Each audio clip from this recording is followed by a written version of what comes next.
Well, hello again, everyone. It's me, Nick Michalak, and the astounding Steve Frazier. Hello again, everybody. Back for the third part of the 1994 The Stand miniseries, adapted from Stephen King's work, called The Betrayal. Ooh, yeah.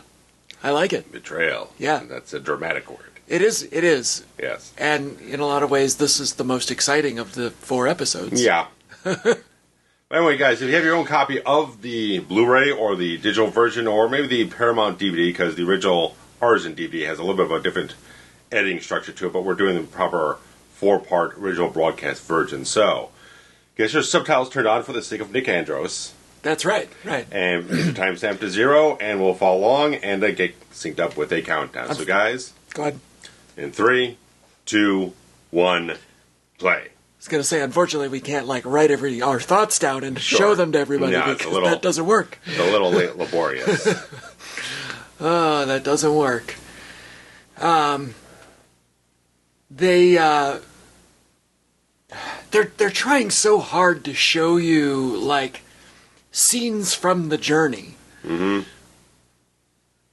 And you're like, oh, what? Let's just start here. Yeah. I don't know what's happening. What's going on? Last we saw, because not them, but the people who got to Kunkel. Got to Mother Abigail's place. So we're heading off the Boulder, and all the other people will have to catch up. Right. And now we're just they're in the middle of nowhere right now. Yeah, Nick and Tom Cullen and Sue Stern and the judge, I think. The judge, and then Brett Ratner. No, the judge is here. Brett Ratner is it's his truck. Yeah. That whole crew is already on the way. On the way, yeah. If not there. Well ahead. And Gary Sinise is a surgeon all of a sudden. I don't even recall this exact little beat in the whole story. Right.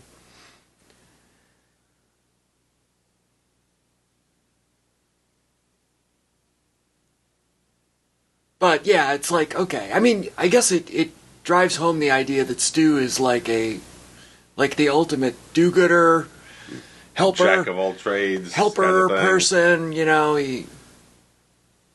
kind of the optimist, the glue.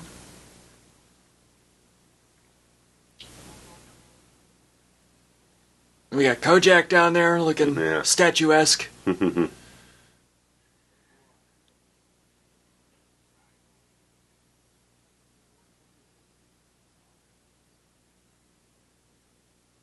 Harold and his looks like he's ready for Mad Max. Well, I was. What did I say? Judas Priest was the one came to mind. Yeah, Alfred. Yeah.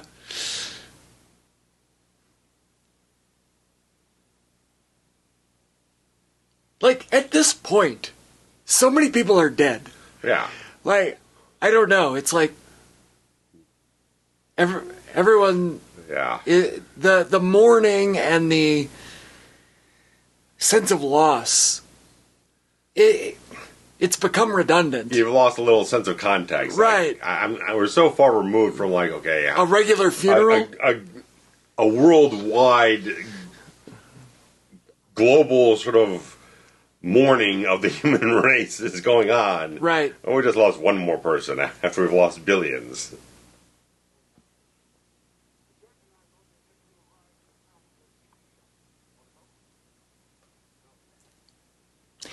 There's go ahead. You look like you were going to say something. I was going to say, there's such a great authenticity just with Ray Walston. The way he delivers lines, you believe everything he says because he's got that earthy quality to him. He just absolutely one of the most perfect castings of this whole thing. I agree. He's delightful. Her, not so much. Maybe get Ali Sheedy instead. Well, 100%. Mayor Whittingham. Right. Yeah, Mayor Whittingham was the vocal talent that was recruited to do one of the last audiobook that I read from Stephen King. Okay. But yeah, she was a name in this era. I'm just saying they're all like seeing Elmo's fire and all that other stuff. I know you threw out Demi Moore last time. And John Hughes stuff.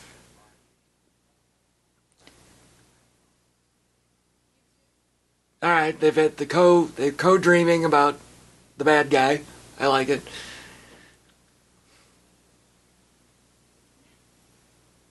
Yeah, at this point, they haven't really even developed these two as a couple. Mm-hmm. And there's this fantastic portion of the book where, you know, Franny's keeping a journal as she goes, okay? And she's detailing all the things and about, you know, what's the... Jesse, maybe, is the baby daddy and the pregnancy. And the boyfriend, we get no context of in this one. He's got like a reference. Yeah. 2-second reference early in and her relationship with, you know, the friend zone Harold and how she wants to be with Stu, and then things that have happened with Stu. Mm-hmm. And you get this really fantastic moment in the story where Harold, and I don't know, I think it's the middle of the night, and he steals her journal and reads it. Oh. And you're like, oh, like this, you get this bastard. You get this dirty invasion of privacy, and you get where Harold learns of their relationship and how he's never gonna get what Stu gets. Okay, no. And there's, you know, he's like, I forget what it's, payday candy bars that he's like obsessed with because he's like a fat kid. Yeah. And in the novel. Yeah. And I think that's how she ultimately in the novel like learns that he's been pilfering, is that there's like the candy bar thumbprint stain or something, you know. And obviously we don't have time to do all that. No. So we're just going to have him like stumble upon them making out in the woods. Yeah. And I guess it gets the job done, but it's nowhere near as dramatic. Yeah. Okay. And it also doesn't feel as negative toward the Harold character. Right. This is just more of a happenstance. He just stumbles onto it. Right. Instead of like a conscious act. Correct. And, you know, the turn doesn't feel as... Like in the novel here, or in the show, he's just kind of accepting of the idea, like, okay, I've lost the battle or whatever, you know, and that's it.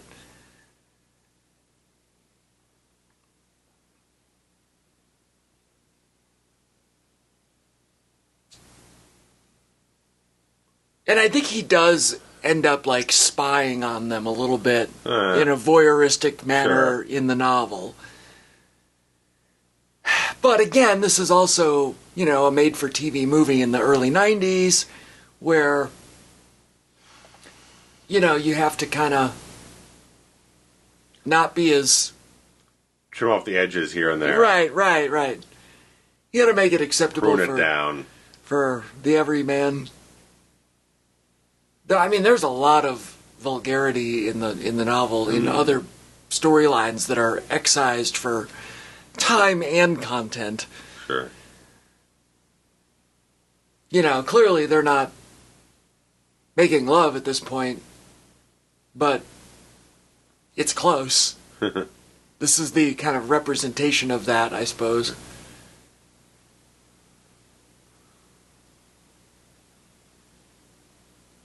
You know, grinding on each other and whatnot.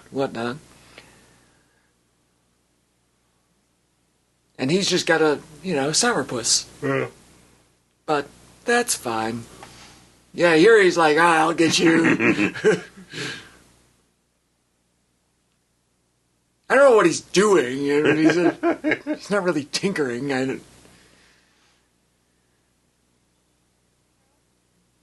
You know, obviously Stephen King knows storytelling. Sure.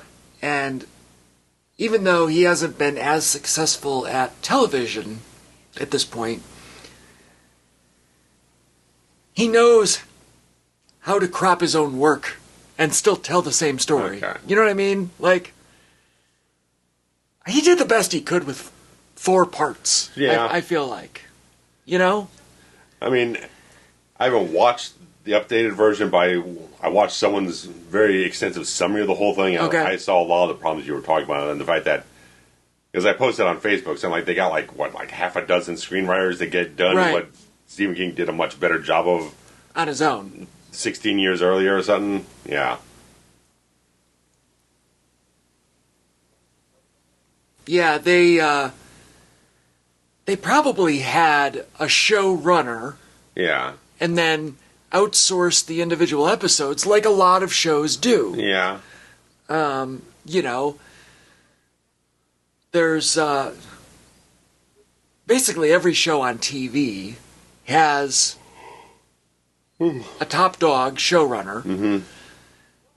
And that person is usually involved in the writing or directing of the pilot, several of the episodes. Yeah. But then you get certain ones that are, you know, part of the writing. A person on the writing team will get credit for that particular episode. Mm-hmm. And they have different directors. Yeah. Or whatever. There's red spots on the palm, but not on every nail, which is interesting. Topless Girls of Glitter Gulch. That guy could have been a pro wrestler. The Coin Castle. God, do you remember when slot machines you actually had to put coins in, and they came out as, like, the winning coins? Originally, like, quarters, and then they turned into tokens, and then we went cashless, and they became the paper receipts. And, Yeah. I don't know anything about that. yeah, well, it's all cashless now. No, that's... Well, I take that back. That doesn't sound as fun. You put your cash in, but the winnings are not in cash. The winnings are on paper. You have to go to the Kiosk, yeah, or the Cashier, actual cage, yeah. but there's kiosks Okay. everywhere that you just put the ticket in and Okay, well. they pay you cash back. But I am really happy with the makeup they've done on yeah. him,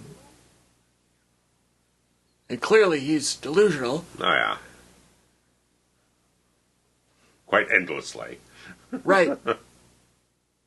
And here we got the Rat Man is back. Yeah. Who we I don't know if we've seen at this point since part 1, I don't think so.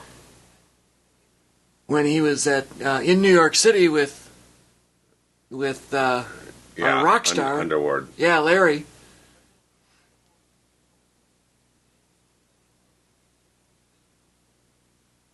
I don't know what else he's been in, but he's very familiar. He's got a very distinct look, the Rat Man. Not recognize him. I mean, I don't overtly recognize him, but there's... It's not like, oh yeah, he was in a thing that I watched at some point, but he's such a distinct look Yeah, and sound. It'd have a good headshot.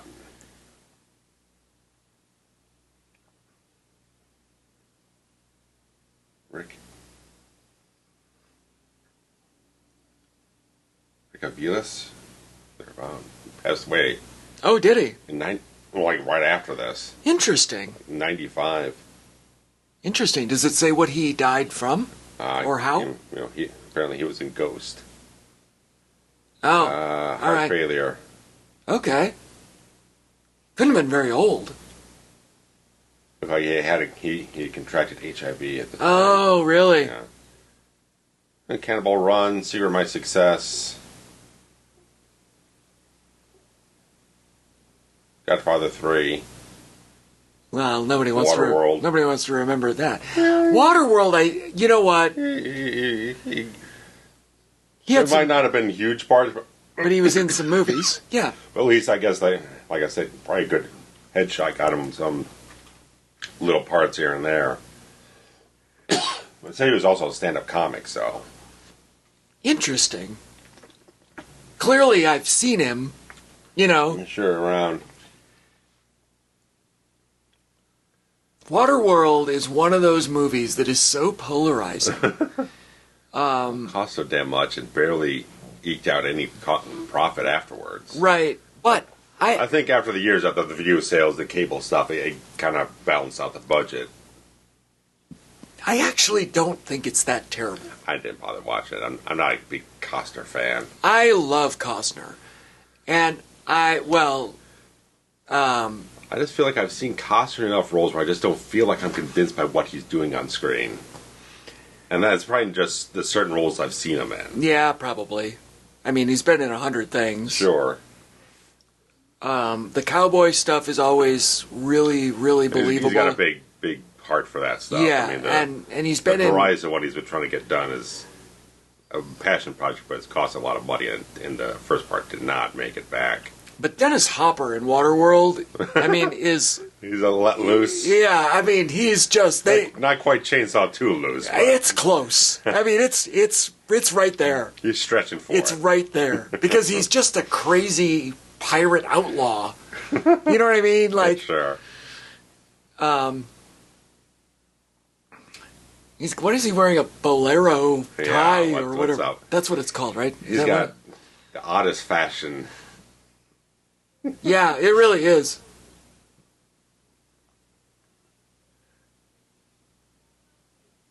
They often, all of those folks often just sit out on the front porch and wait for people. No. Is that What else are you gonna do? There's suppose. no TV left. Well, what no else? Radio. What else are you gonna do? There's an entire section of the book where they go around and there's like a cleanup crew.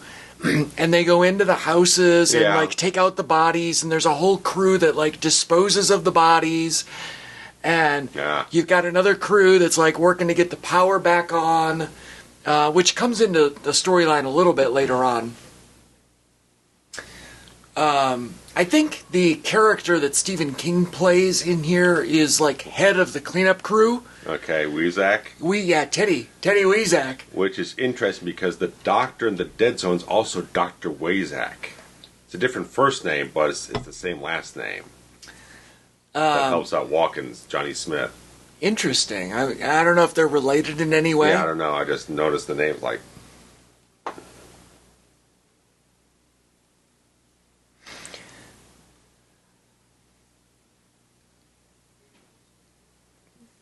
There's a pop culture reference that they stuck right in there. And here he's getting his devil on. I like it. Sam Weizak is the one in Dead Zone. This one's Tom Weizak. Oh, Tom. I thought it was Teddy. That was... I could be wrong. Maybe I'm... Give me a few seconds here. Speaking of, here he is right here. No, it is Teddy. I'm sorry. Okay. You're correct. Okay.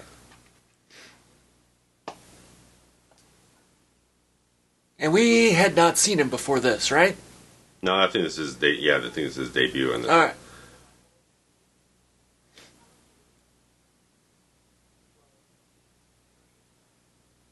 He's got his Yankee accent working on him here, and I was flipping a little bit through your omnibus. Oh, okay. Comic adaptation. Yeah. Not the same character, but at the end, when the ending in Las Vegas. Okay. There's a panel where it looks exactly like him, and one of the guys in the crowd in Vegas. Oh, really? Yeah. Like that must just have been a little Easter egg. Like that. That's King right there. I just noticed it right off the bat. Well, he's such a distinct-looking man. Oh, yeah, well. You know. He's a peculiar-looking fella. Right. Nobody's ever looked like him before, except... his son. His son looks just like him now. Yeah. For better or worse. That's a Bob Ross painting right there, if there ever was one. The Boulder Free Zone is what they've kind of... Like, there's no explanation, right? They just put it up on a title card. Sure.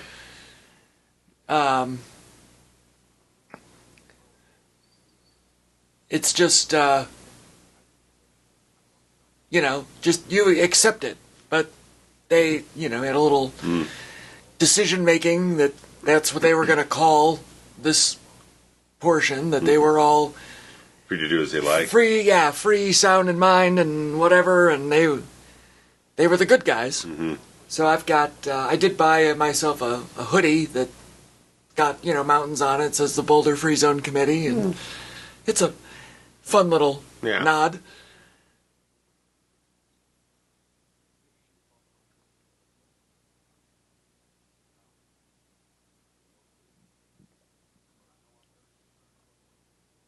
He's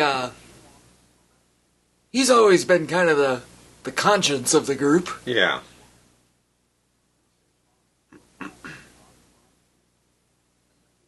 And I don't know if I like his logic here. Yeah. And I don't know if he, buys into the God thing or. Mm-hmm.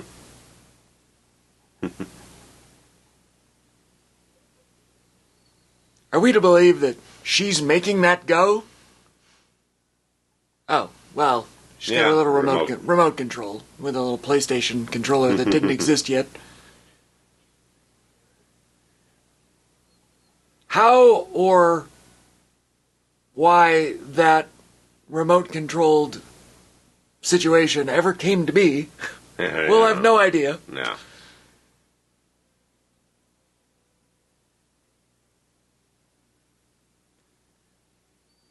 Isn't it funny how people always caravan into town at the same time? Like, all of these people just happen to arrive at the same time? Yeah. That's for real? Including Stephen King in the lead car. All evenly spaced. Yes. Well choreographed.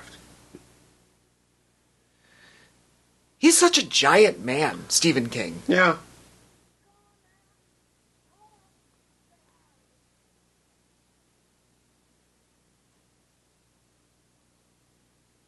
I don't know why she's wearing this, like, fancy suit-looking thing.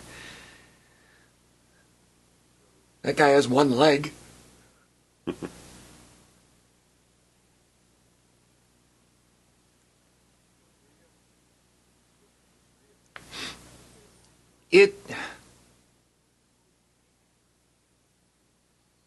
It's a little weird, right? Like, everyone just kind of... Yeah, congregates. Parading up in this, it's like a reverse funeral procession. Like you're thanking the person for being alive and real, as opposed to consoling the spouse or whatever that. Mm-hmm.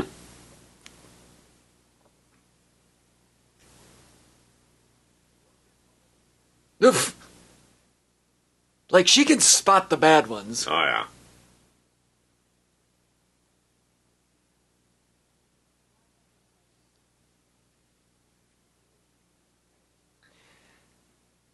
And that's a way to get the catchphrase in. Mm-hmm.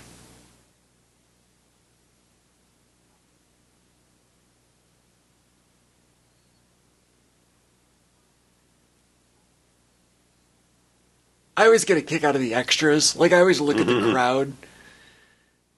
Like, all these people that are just hanging out in the back, just kind of standing there with their hands in their pockets. Like, they all got paid $50 or whatever to stand around.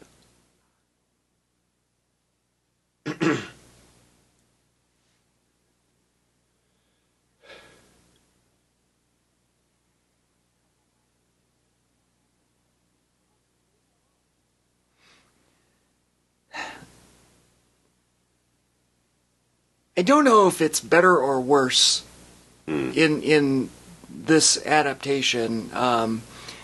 The character of Nadine coming into town and kind of parading around as someone who wants to be there and then ultimately goes over to the other side.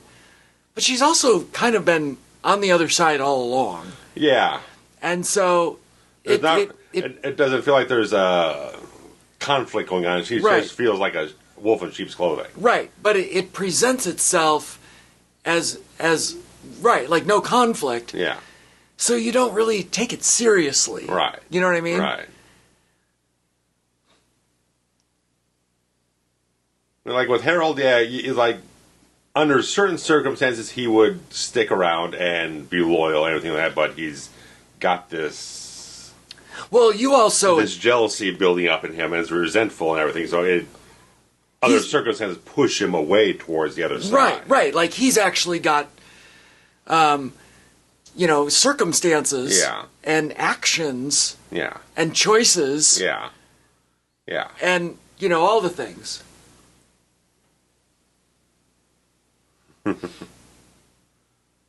Like, this woman died at the car wash? Is that what you're selling me? Passed out with the fucking car wash. Like she was so sick. I gotta get this Buick fixed. Gotta get the undercar shit is dirty. And everything. I'm buying the expensive package with the tire shine. Yeah. Special coat. I'm right. Special coating. I'm coughing to death, but you know what? This car really needs spit shine. Let me go get in line. And the power went out right when I was pulling in to the guy with to the rags. wash. He's on the other side, and he just collapses. Right. Too long. Right. Put it in neutral, man. He shows up for work feeling like dog shit. Right. Oh, the world's gone to hell.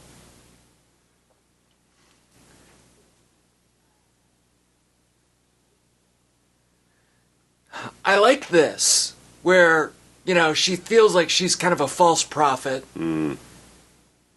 And, the pride and all of the things. Sure. And, now that she's fully assembled everybody, she's like, wait, I'm not the real God the Messiah here. Right, yeah. So, she's going to go on a walkabout, so to speak. And, it's going to happen while everyone else is going to the meeting that she's organized, which is fine.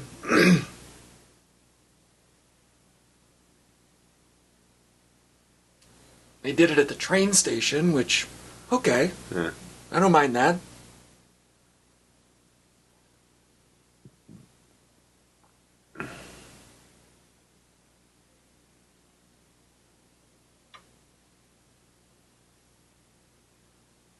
Again, I'm just looking at all the extras, like... Good 200 of them here. Right, trying to get a gauge on, like, thinking about their backstories and... Yeah.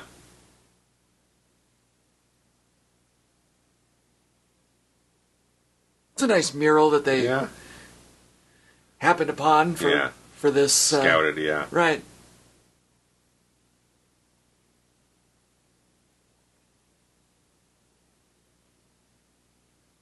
Like, what did that guy do for a living? He had to have been a teacher, professor, scientist. I don't know. Who dresses like that? By the way, I know we touched on last time. There's old Stephen King again. I think it was right next to Mick Garris there. Might have been. Mm-hmm. Yeah, I think he's got a speaking part here again. Yeah.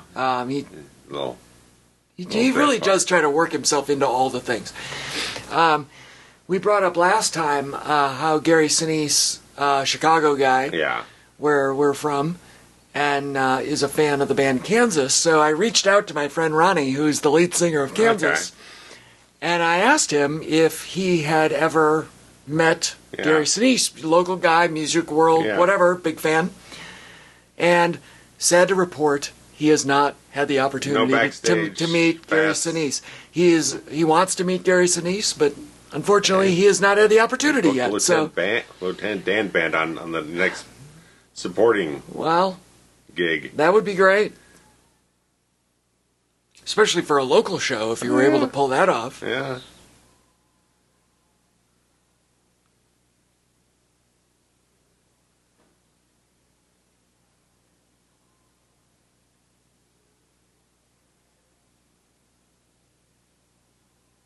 Who's that you said he's next to you there? I thought it was Mick Garris, the director of the miniseries. Oh, it could have been. I'm not real familiar with what he looks like. I'm more familiar with what he looks like now with gray hair and everything, but it's the same hairstyle. He's a slender gentleman, so I think that was him. It makes sense. Nice little double cameo. Put them next to each other. Yeah.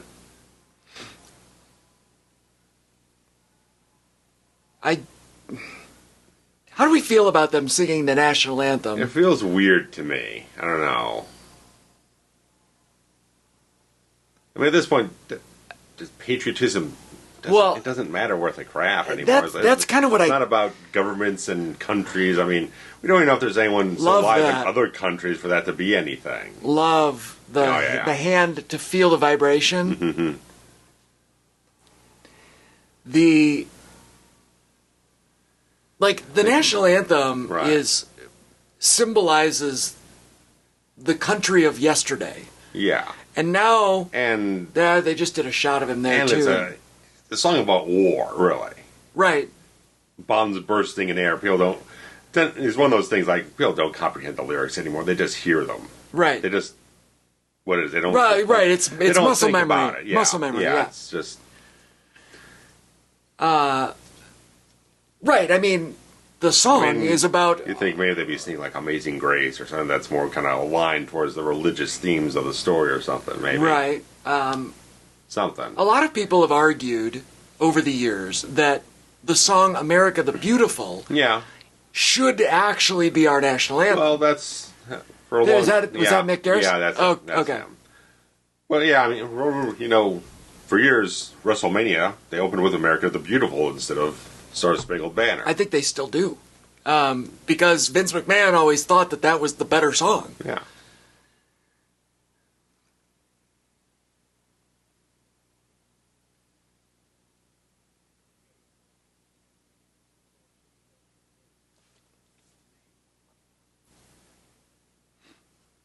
And they are, like, kind of rebuilding the government, so to speak, with... Yeah, well, you got to have a little sort of organization, some kind of structure for just dealing with delegating responsibilities and keeping a community together. Isn't it, like, in the grand scheme of this story, it's about religion and politics. A little bit, yeah. You know what I mean?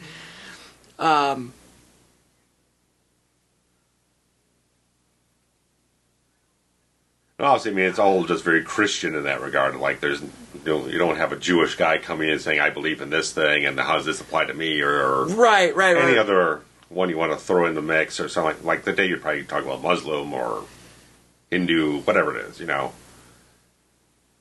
You can have a whole conglomeration of things if you want to be much more world-encompassing in that regard. But you go with the things that you want to deal with, I guess. It's so interesting, though, like... The idea that if you get a redo, which is what they're presenting here. Yeah, reset. Like, how do you create the new government and the kind of tiers of who's in charge, the hierarchy, So, and you're seeing it from both perspectives, right? Like, on the one side, we've got the dictator. And his disciples. Yeah. And then on this side, we've got democracy. The democracy, which was the choice of Mother Abigail. Right.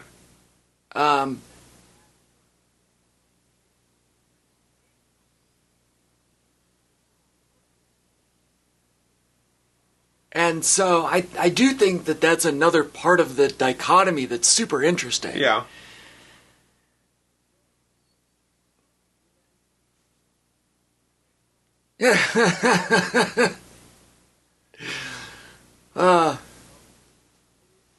Double damn out of the judge is always makes a good laugh.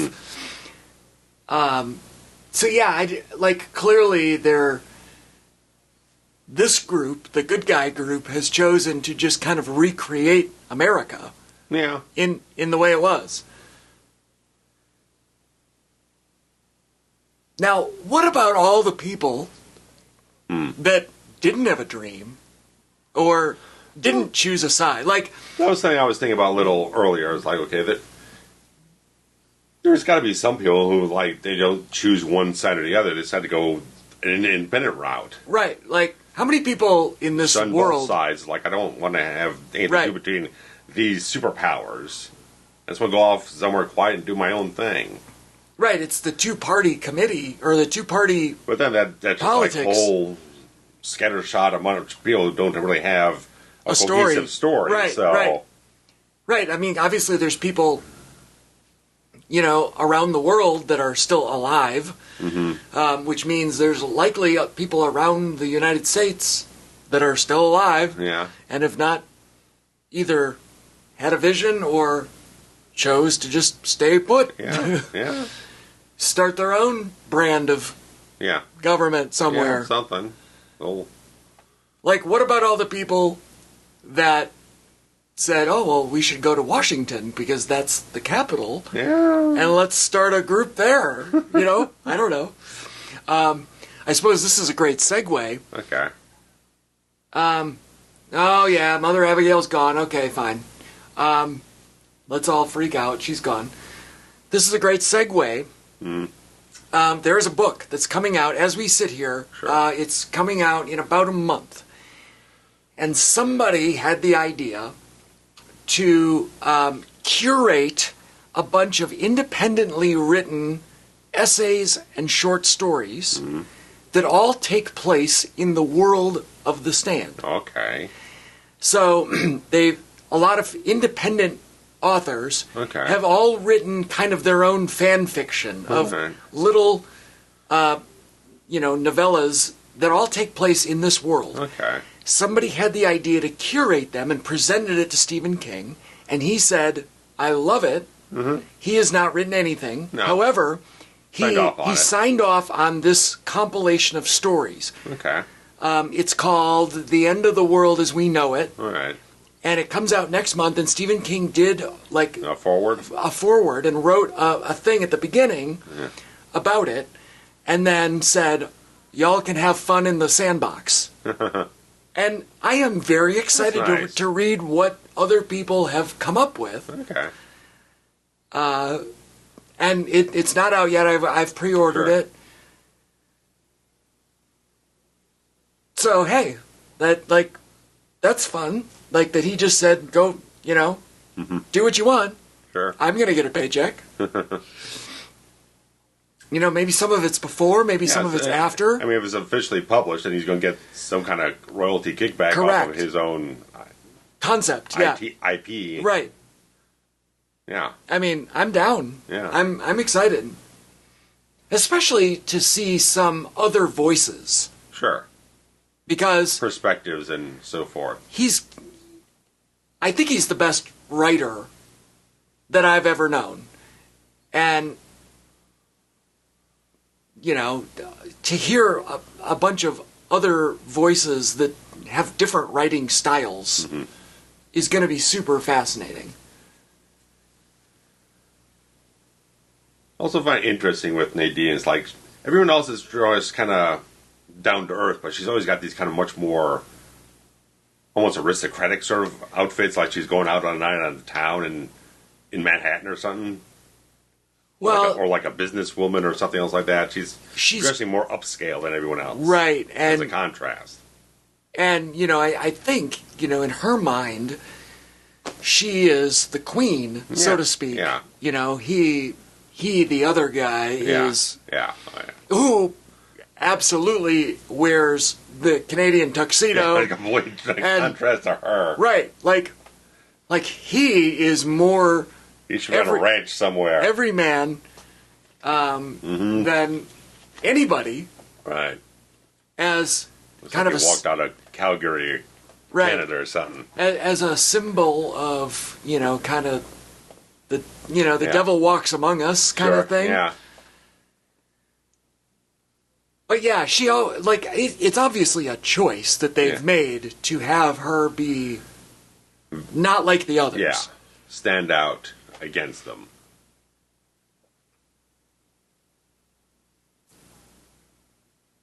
And if she has so clearly made up her mind... Yeah. What she do is sticking around. Right. Why? And trying to rationalize with people. And it's not like she is a spy the other direction. No. Because she has not encountered Randall Flagg yet. Yeah. So it's the characterization that's being a little misaligned with the situation. Right. And I think that she's doing a good job. Yeah, she's acting well. I think just feel like where they're trying to put the characters doesn't quite align with how they're portraying the character. And I don't know if that's a limitation of, cut for time, cut for TV. Because... Well, even when she's walking right up to Mother Abigail, she's got this kind of look like she's going to stab her or something like that, where she's trying to be kind of... confrontational? Shady or whatnot, in a way. Like, I'm trying to bait you into something. And Mother Abigail had the opposite reaction. Like, whoa, like, get away from me. Like two ends of a magnet that don't, don't click. Yeah. You know?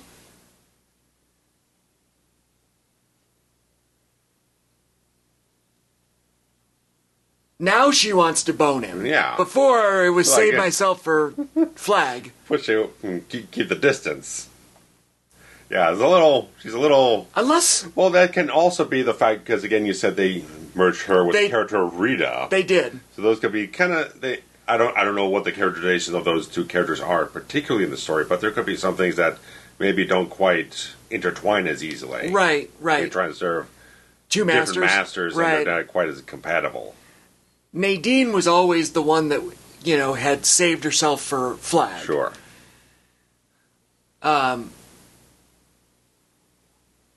And, maybe they're trying to present it as that she really is on the fence and that one decision could sway her and keep her there. Mm-hmm.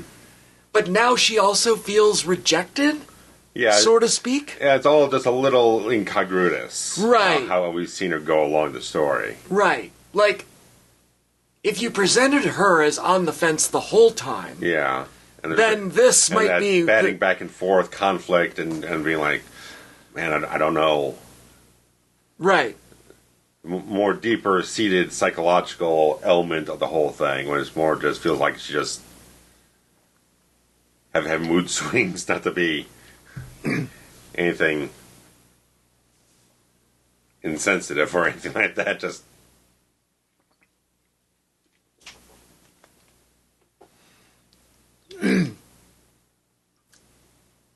the story of the little boy here is so watered down and diluted. He doesn't even have a story, really, other than that he's with this lady. You know what I mean? He just happens even to she be doesn't have a whole lot here. No.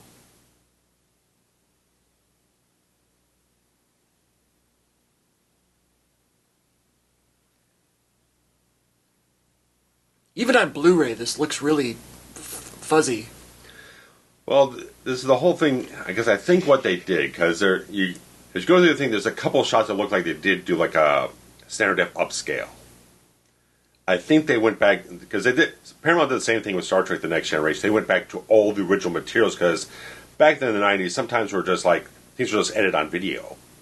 They shot on film, but then they just imported just going to be broadcast on regular TVs and whatnot. I don't expect it to be in a theater or anything. So just put on, just mastered everything on video. So I think what they do with this, they probably went back to as many of the original negatives and everything like that, and all the original elements to reconstruct it after the fact. Like this looks good. Yeah. So I think they went back and did a proper reconstruction with as many of the original elements as possible. These outside shots just look bad, though. Ooh, that burger looks good. Yeah. I think they shot... Are those eggs? Or are they rolls? Yeah. I was like, why do they have eggs? Yeah. Go ahead. But I was like, I was reading, I think they shot most of the Boulder Free stuff in Salt Lake City.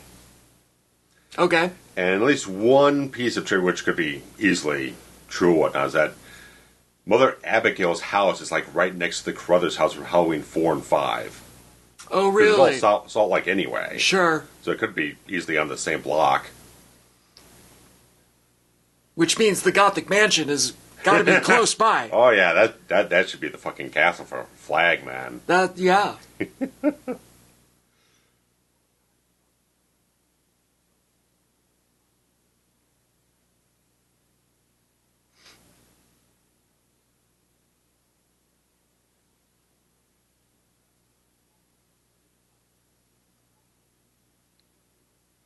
This has got to be hell for Andrews. Like, I got to keep moving my eyes around to read everyone's lips. Read all the lips, oh, that's insane. Yeah, like, when can he eat? Yeah. Also, I found out Rob Lowe's actually deaf in his right ear. as a kid, there was undiagnosed mumps. Oh, really? And saying he had it, and he, for some reason, it messed up his hearing his right ear, so. Well, Paul Stanley's also deaf in one ear, well, so, you know, that... He's been blasting those. No, he was born with it. Oh, okay. Yeah. That's interesting. Again, no, blasting the marshals aren't going to help much either, so. Well, hopefully he wears, at least wore. I don't think in the 70s they had that. No. I know enough guys probably wear, if they don't have an ear monitor, they probably maybe wear a earplug to protect their hearing. So I can imagine. They were like Guinness World Records loudest band in the world at one point, I think. Yeah, I'm not sure. Either them or the Who. I think the Who probably got it too, but Lord, with the bombs going off and everything. Yeah. It could be a little harsh on the eardrum, as you. Yeah, I'm familiar. I'm familiar. I've got hearing loss. Yeah. The idea here they've come up with is that they're going to send some spies or scouts or whatever. They're arguing over the semantics. Yeah.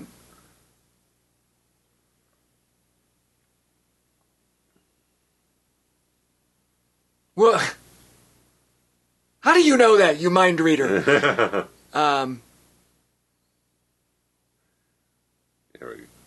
at that. Like Pee-wee's Playhouse. I'm telling you, it is... Tom Cullen is the best of all time. And...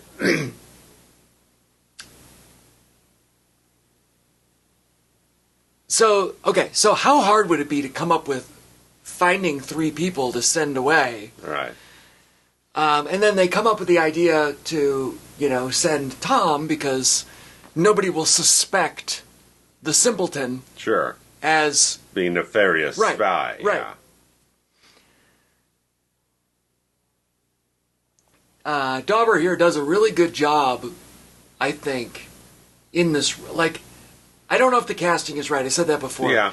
But he really runs with the material. Yeah.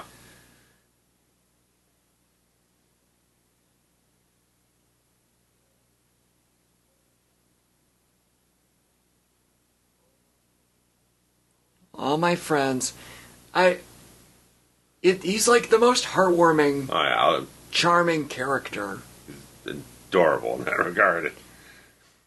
He's got Christmas decorations. He's got all the things up. Yeah. I mean, look at the production in the background here. There's mannequins again, like in the street back in Oklahoma or wherever he had.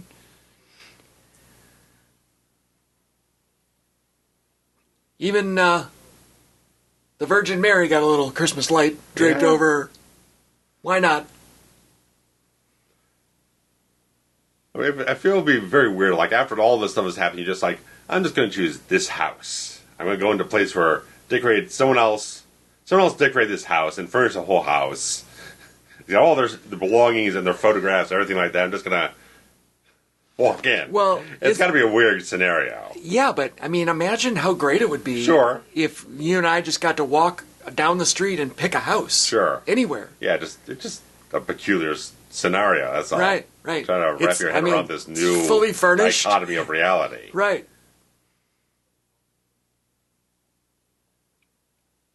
And again, this I like the concept here of, sending the spy over, come back, tell us what you see.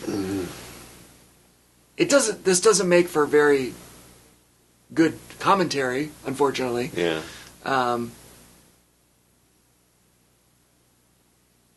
The hypnotism thing kind of flies a little bit around my head, why it feels like that's a necessary feat.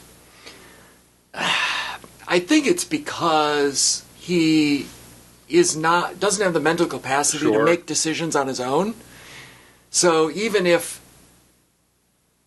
the hypnotism thing isn't believed by the adults in the room, so to speak, the guy with the deficiency, he will believe it. Okay. You know what I mean? I'm just saying why we have to tell the information to him under hypnosis instead of just telling it to him normally. Well, I think is it helps with subconscious? It feels like they don't kind of go through a process saying why this process is necessary instead of just having a meeting with him being conscious. Yeah. And I think that, again, it would kind of plant the seed so that he doesn't say something he shouldn't say. Yeah. You know what I mean? Like,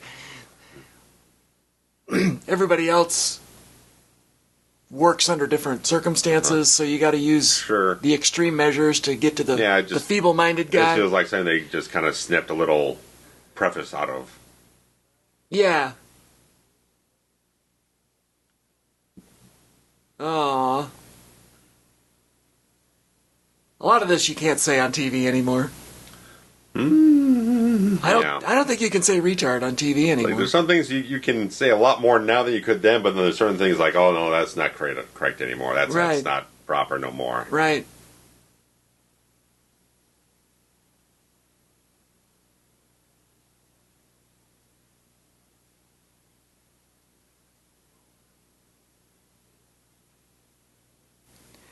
To this day, I still look up in the sky and I say, it's the fingernail moon, because of Tom Cullen.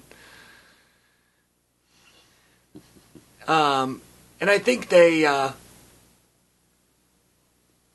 blew the thing early here. They shot their shot too early. Because I'm pretty sure at some point while we were talking, Tom Cullen did the MOON moon gimmick. Okay. But I'm 90... Again, it's been a while. I read it during the pandemic. 5 years back. It's been a minute. But I'm 90% sure that he didn't actually say the words MOON, that spells moon, and get it correct until... Okay. The hypnosis? No. Until he's there, and that's the cue to come home. Okay. They did it here at the table as a... Like, they had to speed up the reveals, you know what I mean, to keep you interested. Okay.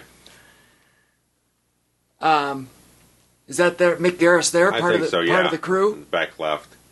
Past the glasses. Yeah. The skinny horse face there. Yeah. So, much like they use the word stand... Okay. In, I think, part 2, when she's standing on the porch, and that was like the big exit speech, right? Again, I'm pretty sure that she didn't, like, say all that stuff until, like, much later on, and it was... Towards, like, a final act. Right, like a reveal, like, we're in the final phase of everything happening. Right. Yeah. Like, the quote, I think, toward the end was... something to the effect of the place where you make your stand didn't matter. You know, it was what was in your heart, or like, I don't know, like, and I'd like to be in this crew, huh? Yeah. Oof. Not gonna make your day terribly bright. Yeah. And I think, they had to kind of like say the things earlier on to keep the audience kind of engaged. Maybe that, or they like, we'll put that in the TV spot. Right, Kick you forward. Right. And the next day on the series. And that's where, things like the TV adaptation, and this is why people think that the movies are not as good as the books. Mm. You read, like somebody like you hears that and you go, oh, okay, I get it now. Sure, it clicks. Right, like this is why you do those things for the TV audience. Yeah, hook them in. Right, you make things make sense earlier on, and reveal, like you can't just wait and have a reveal. Sure. Because nobody's going to pay attention from 1 to 4. Yeah, you need a payoff at some point. Right. And those are the reasons, like, yeah, I don't love it as much, but I get it. Sure. And Flag has come to her and said, okay, go to Harold. Yeah. Like, he kind of gets, okay, Harold could be a guy that we can flip. He's a vulnerable fucker. Right.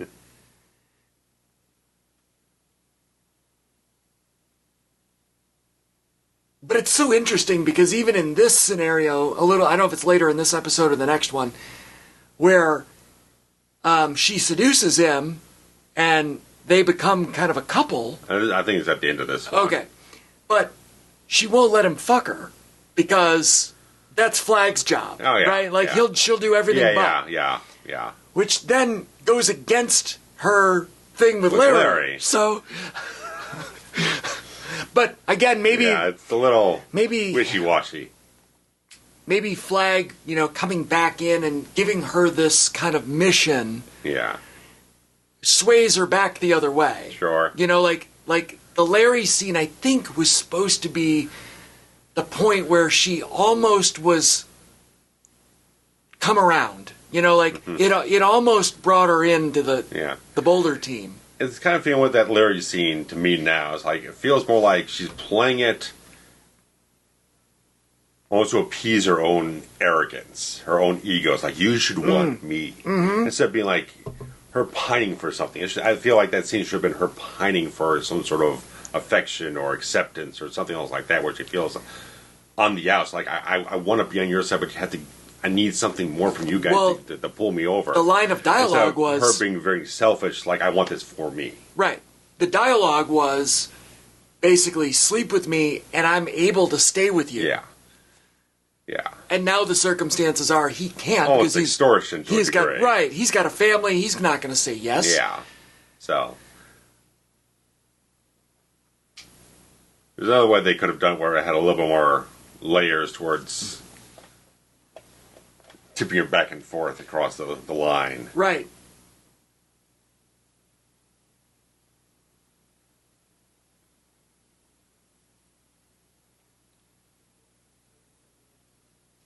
He's like, well, you caught me, but I can't quite say it. And this shirt he's got on. It's like a Western shirt, yeah. This guy's got, like I said, this guy's fashion's all over the fucking place, man. I'm not a fan. He went from Rob Halford to Waylon Jennings. Neither one of them suit him either way. Like, he does not fit in any of these outfits. He ain't rebel without a cause. Right. He ain't the fucking gambler. He's not moseying into town or anything on a fucking horse.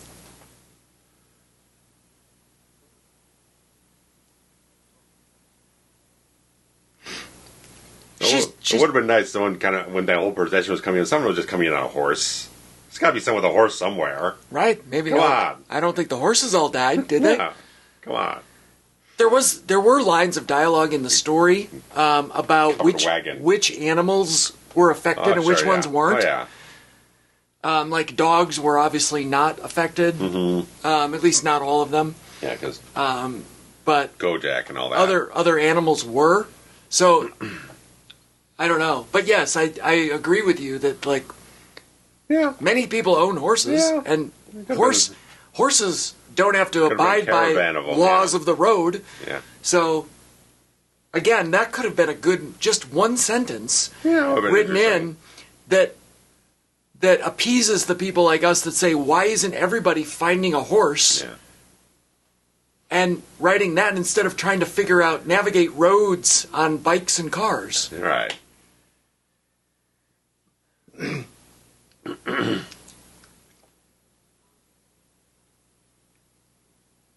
Yeah, she told him that she was a virgin, even though she's got gray hair and she's... Oh, yeah. None. This lady, I don't know. No. Hot dog down a hallway, my friend. She's too apt at this seduction game to not court a couple other fellas beforehand. Yeah.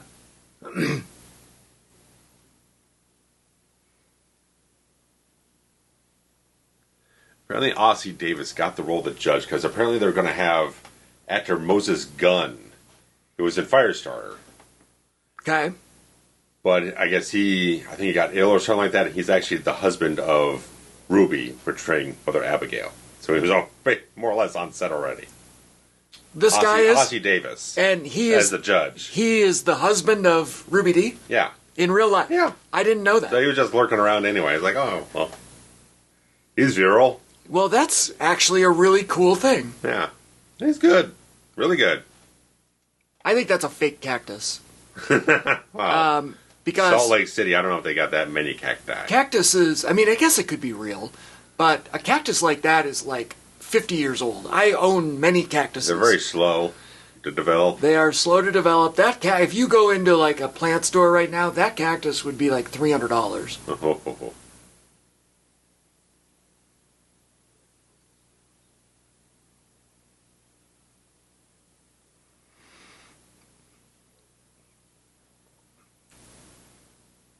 I like the rules that they've set up. They can't if they get captured, they can't out anyone else. Right. It's double blind. Yeah. Well, it's not double blind because the committee knows who they are. Sure.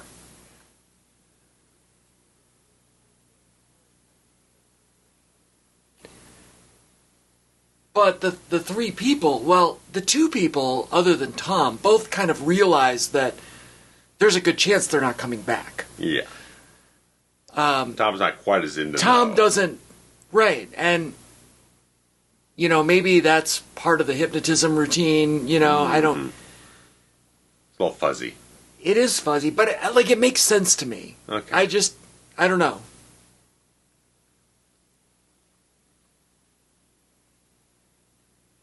You know, his less than stellar brain... That demo looks like the Carruthers house from Halloween 4. Yeah, I mean, practically the same it's definitely the same neighborhood, yeah.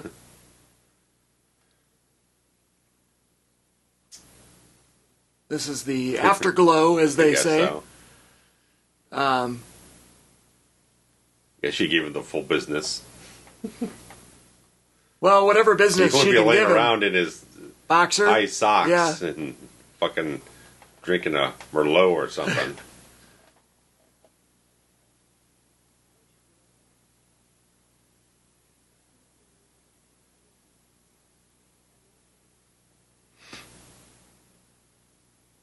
She's got a rubbing her legs all over his cock there. Gotta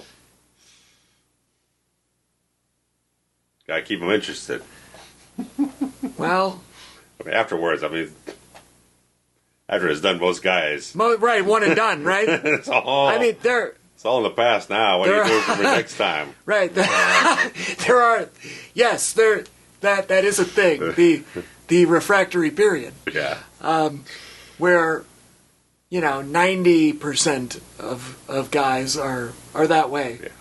They're zoned out 2 seconds later. Right. I mean, for all the ladies out there, I don't know how many ladies are out there, but we got a few. If there's any ladies out there, around.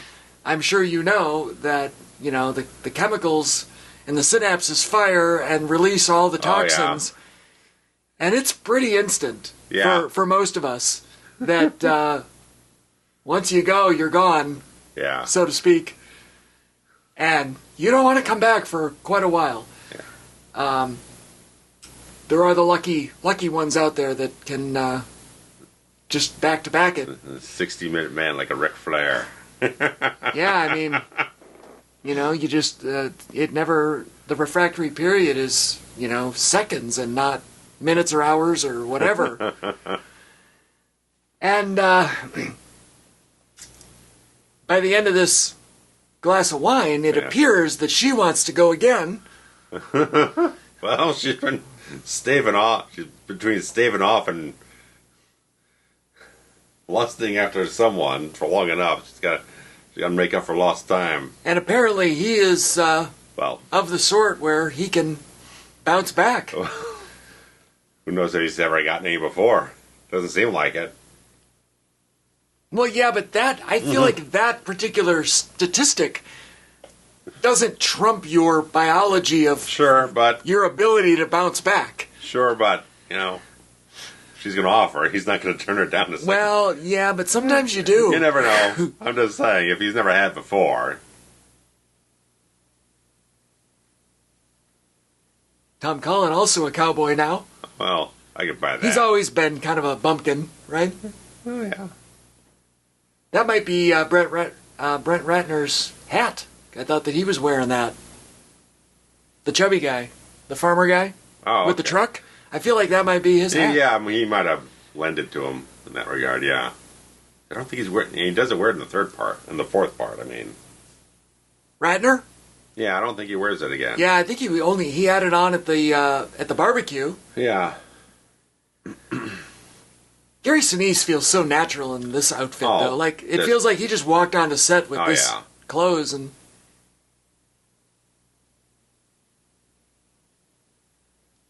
He's got such a natural comfort on screen. Oh, Ralph loaned him his hat. There it is. There it is, yeah. All right, got it. Oh, I love this. Yeah. Oh.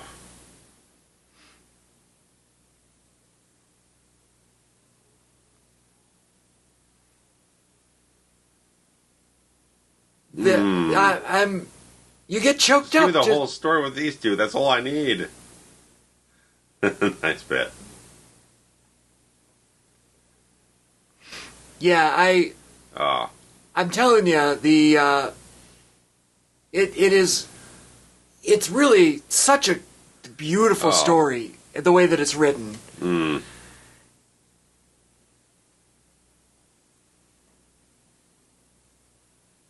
I think it's the best story.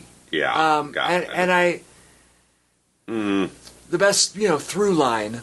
Yeah, it's so genuine. And the two actors are just zap the second they're on screen together. Right, and even though like Fran and Stu are like the main characters of the book, sure, and they're really what I think of like when you and I think I said this before. If we go out on the street and somebody says, The Stand, like I think of Franny and Stu, sure, like and Harold, like I think of that dynamic first. But Tom and Nick they're the heartbeat of the whole thing. And, Tom Cullen ends up being, Tom Cullen and Kojak end up being the heroes of the story. Yeah. You know what I mean? Yeah. Which is such a king thing to do. You put the animal and the retard as, as like the unlikely, the pure-hearted, unlikely heroes. I think when you translate it to film, the Stu and Franny, even though they're the main characters, air quotes, I don't feel there's not as much heart. You don't get any sort of connection. Yeah. Well, I don't say any sort. Stu, you feel a connection to. Yeah, totally. But the other two, Nick and Tom, become like they the soaring heart of it all. Yes, they are everything you want. Yeah. You want to see more of that. Yes. Everybody else, you're like, okay. Like, I personally, right now, at this point in the story, want to see more of Randall Flagg in Las Vegas. Yeah, because we've gotten almost zip on this episode for that. Right, other than Trashy at the beginning. Yeah. Becoming kind of recruited into the inner circle. Yeah. You don't, and then here you get a little bit of a, you get Flagg kind of flashing his, Yeah.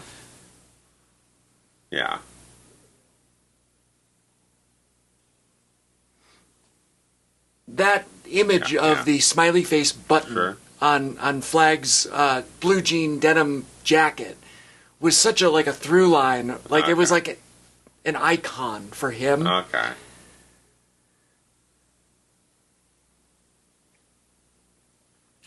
And Flagg is like influencing the vulnerable through visions. Yeah. But you're not seeing any of the things that are happening on their end. On their end, right. Yeah. Which, admittedly, in the book, there were fewer of than the Boulder side. That feels proper. Because on this side, you've got the emotional investment of the characters. On the bad guy side, it's like, I just want to see what they're doing to be bad guys. Right. Right, and you're not getting a lot of that. Like, they're stringing people up on crosses and telephone poles and really, being bad guys over there. Yeah. And planning for the end of the world. Right. With their bombs and their whatever. Yeah. And I guess you don't really need to see that. Sure. But it would be nice to have a smidge more than we got. Because it's all just speculation. We're going round 3 or 4 here. Look at this. Yowza. Yeah, she's... Just keeping them hard all the way. Yeah, pitch that tent, sir. Well, she's a whore now. Well, yeah, I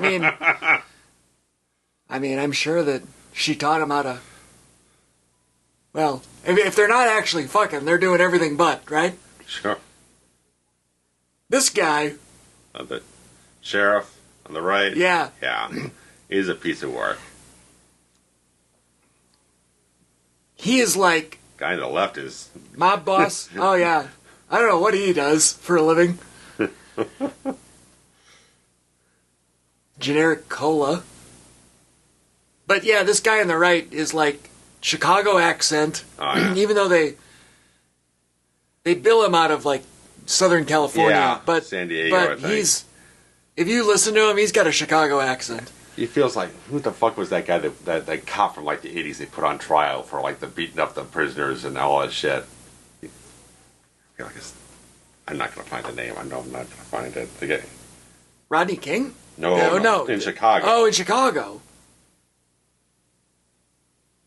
I thought the Rodney King beating guy is who you were thinking of. I forget what the guy's name was that beat him up, but they all got off.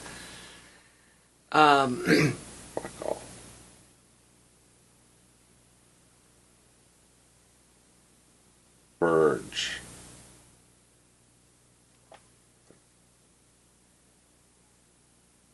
Yeah, Captain John Bird. That's what I'm thinking of.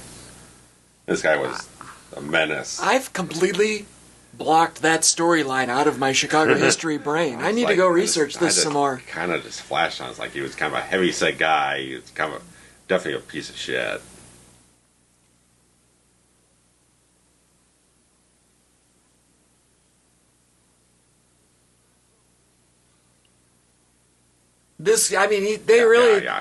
He's like a mob boss, but also just a dirty cop. He's the dirty cop. He's the cop the mob pays off. Right, he's like... to get through the shit, and he's whining and dining down the fucking...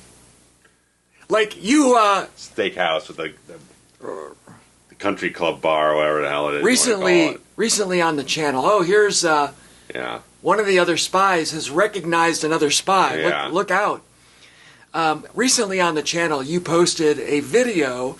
There's a Gothic mansion. Yeah. This is Harold's Gothic mansion. You posted it. There's a video out you put out recently regarding the edits of the Lethal Weapon shows. Films, and the movies. And I don't know, when we talk about bad guy cops, I think about our guy Jack Travis from Part 3. Yeah, right? Stuart Wilson. And this guy would have worked with that guy. Oh, yeah. 100%. Yeah. That guy might have been in Lethal Weapon, one of the Lethal Weapons as a cop. Hey, who knows? It's the right era. He's just making bombs in the basement with his wife beater on.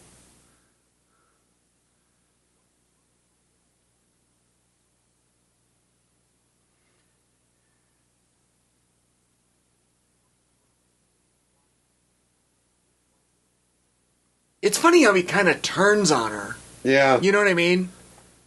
Well, he's not nice to anyone. That's true. That's true, but she is sucking his dick, so you might want to be... Yeah. You know, I don't know. If somebody's sucking your dick, you'd be a little nice to him.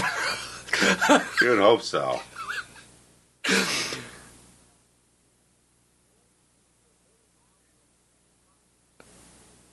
I kind of liken this as... or explain it away as now that he's got his... He's got some juice. He's officially transferred sides, right? Yeah. Like, and now she kind of doesn't matter because the conduit that got him there doesn't matter now that he's there. Yeah. If that makes sense. He's been validated. Right, and given a purpose now. Accepted.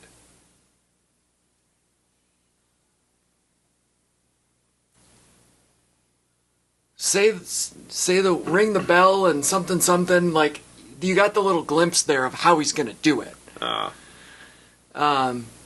Basically, it's a kind of a remote wireless transmitter doorbell situation that makes, things go kablooey on the other end.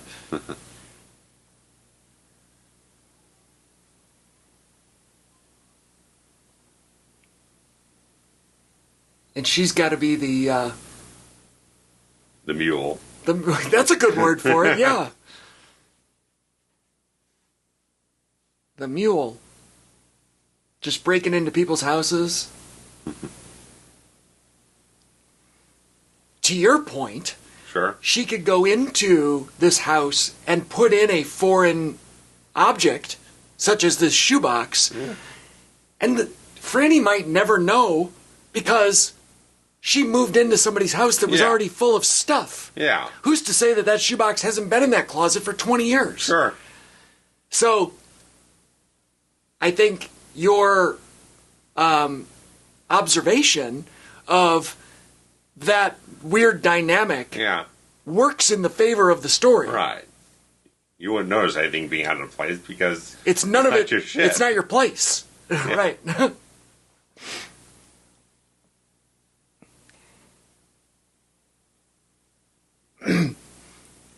How many of these storylines would be either affected by or non-existent in the age of cell phones? Many of them, I think.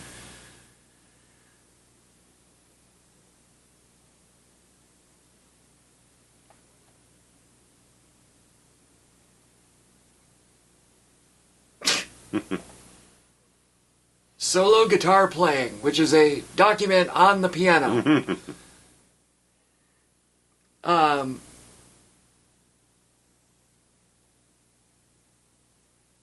Yeah, I don't know. I feel like the world of texting. There's your boy right there, Mick Garris. This is a world where VHS is the end of it. VHS forever in this world. No one's making a DVD. Right. You're right. DVDs don't exist at this point. Thinking, what's your entertainment, man? Entertainment's VHS. That's the end of it. That's all there is. Nothing broadcasting. That's incredible to think about. It's forever now. Yeah. Until the videotape disintegrates. Yeah, I don't... And you would... I guess you could have radio if there were... And again, it's something to broadcast. Right. Oh, now he's back to Halford. So whenever he's... On days when he's kind of feeling naughty, he wears this. Halford with shorts, though. Yeah, no, it's not cooking. And the high socks and the boots. No. Like, this is... Below the waist is not working. Above the shoulders is not working either. I mean, this jacket is about twice the size it needs to be for him.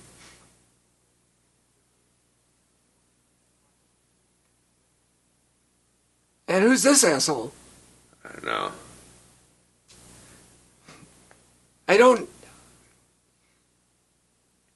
don't necessarily love the mental precognition. Sure. She's trying to communicate with everyone. Right. And she...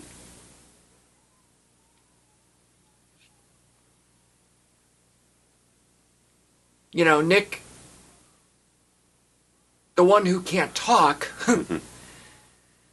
I do feel like, so here was a big point in the book, right? Mm-hmm. He can't hear the walkie-talkie. No, he can't. And I'm telling you, if you thought it was sad having Nick watch Tom Cullen walk into the sunset, having to read that Nick Andros has blown up, I mean, it guts you. Yeah. Because he is absolutely a character that you are, like, just in love with. Yes.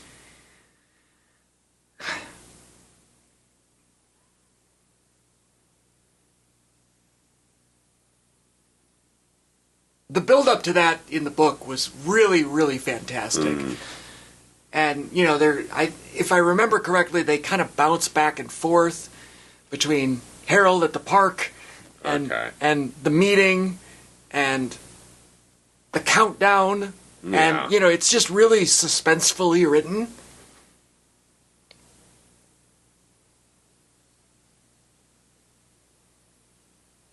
And I think this visual of, like, the visual storytelling of her in the dream world and the audience not really understanding, is she alive or dead? Like, that, visually, this is the best way to do that, you know.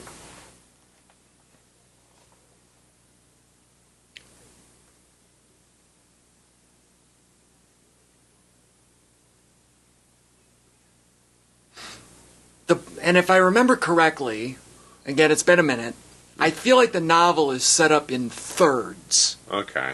And not quarters. So, I feel like this blow-up is the end of the second third. Sure.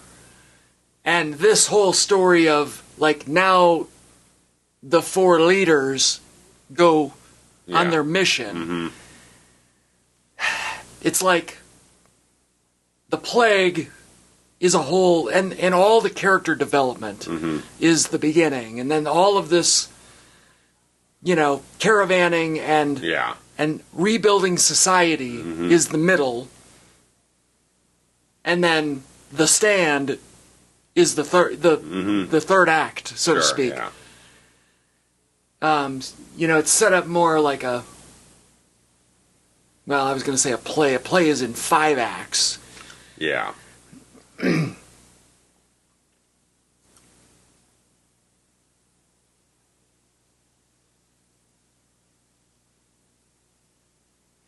But now, you know, we've lost some people, and it feels like, okay, now we've got to send 4 of our main characters into battle, so to speak.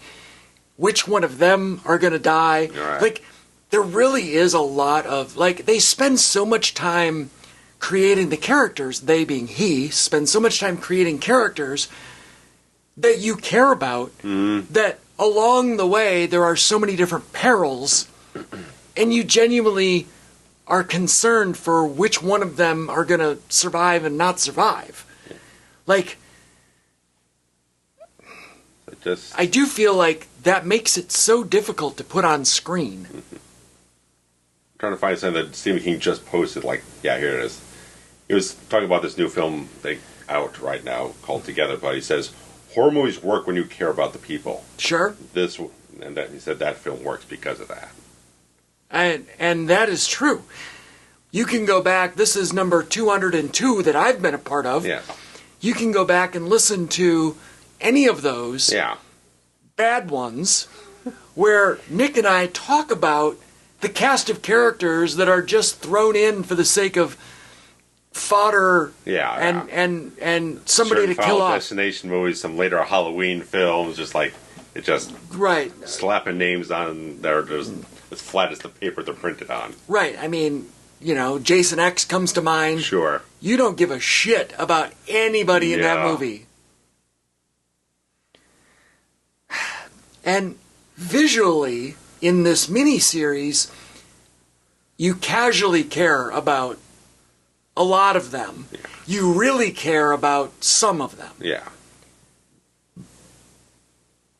And, you know, you almost... in a way, even the novel, it's just too big. You know? Like, it becomes overwhelming. You can only care about so many. Right.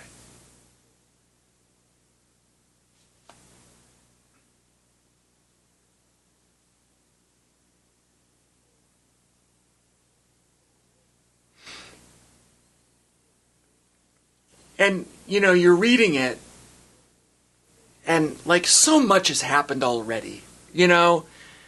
You've had to watch all these people lose their family. Yeah. And then go on a journey to get to, you know, cross country. Yeah. And then build friendships and relationships and society.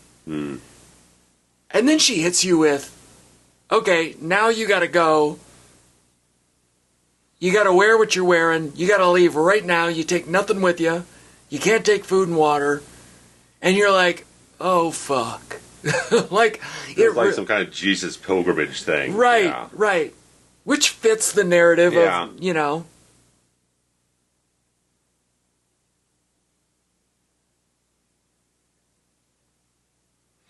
maybe it's not fair to say that she's God in this because whatever. Yeah. But I suppose she's like the Jesus, right? Like she's the human representative, I guess. Yeah.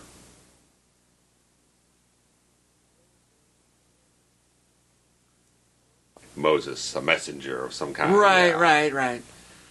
Which carry the message down from up top. As as somebody who's a dyed-in-the-wool atheist and thinks that everything in the Bible is literally just storytelling from the oldest vantage point, okay, like that's just as much fiction as this is to me. And we'll definitely it gets heavier in the next part. It does. And we'll grind out some things in that regard. And again, with the makeup, the makeup on this thing's pretty hot. I don't know who did what. We won't get any credits with the final part of this whole thing to see who was responsible, but the makeup work's been pretty consistently good on everything, between Trash Can Man and her gradual declining aging, health, everything, and we get some stuff in the fourth part that's a little bad. It's a little much. You could just say it's bad. It's a little much. Part 4 is actually not that great. No, we'll set the stage and leave it off in that regard. That's called a tease. Yeah, so we gotta. Next week you'll be able to come back. Yeah. Unless you're on Patreon, thank you very much, and then you probably have Part 4 available to you right now. Yeah.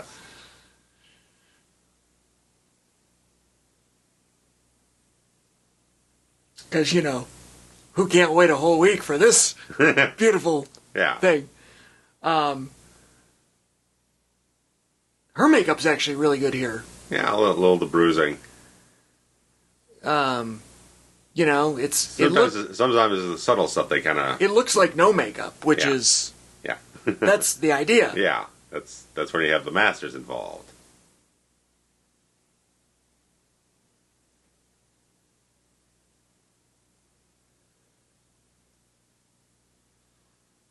Got to take your guitar pick. That kid got paid a whole lot of money to never say a word.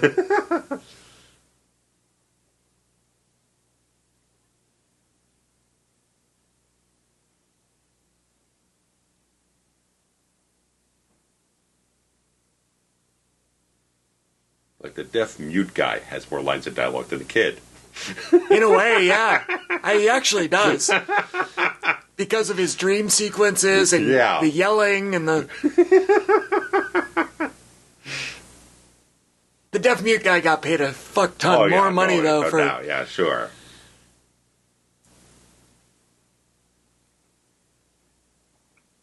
I love the body language on Walston. Yeah. He was like... He wants to look away, to give them their privacy, but he also knows, this is the end. Yeah, he probably realizes it more than the rest was this is... He feels it more. I feel like Glenn feels it more than the other guys. We're going towards something that's we're not coming back from, absolutely. The other ones feel like they've got something to cling on to, to come back to. Glenn's more like... Is that the doctor? Like I'm going all the way. Yeah. That's the doctor character? Because they've really not done a good... of everybody that could be standing there with them, I guess the doctor makes sense, but we also haven't really seen a lot of the doctor, so... Yeah, there's not a lot of other supporting characters who get a lot of screen time. Look at that visual, though. Yeah. This telephoto lens they used. And, we've done all this work to set up society in Boulder. And now you're back to... The final four, so to speak? Well, you're back to scarce landscapes, and there's no life out this way, aside from... That? Big Beak. Here's our conclusion of this episode. And what's going to happen to our 4 guys as they walk into the desert? Look out. Stay tuned. Yeah. The Stand next time. Final part coming up soon, guys. So thanks for joining us. We'll see you next time. Bye.